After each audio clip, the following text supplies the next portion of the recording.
தளபதி Vijay sir இதோட விலை வந்து 160 ரூபாய்.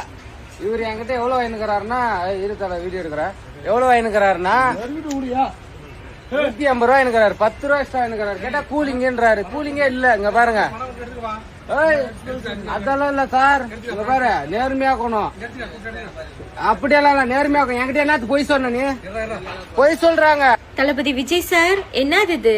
உங்க ஆட்சியில ஊழலே இருக்காது அப்படின்னு சொன்னீங்க. டாஸ்மாக்ல 160 ரூபா பீருக்கு 180 ரூபா வச்சு விக்கிறாங்க. பாட்டிலுக்கு 20 ரூபாய் எக்ஸ்ட்ரா வாங்குறாங்க. அன்னைக்கு கரூர்ல பாட்டிலுக்கு 10 ரூபா, பாட்டிலுக்கு 10 ரூபா அப்படின்னு டான்ஸ் ஆடினீங்களே, நான் கூட ஸ்டேட்டஸ்ல வச்சு ஃபயர் விட்டேன். இன்னைக்கு அதே பாட்டிலுக்கு 20 ரூபாய் எக்ஸ்ட்ரா வச்சு விக்கிறாங்க.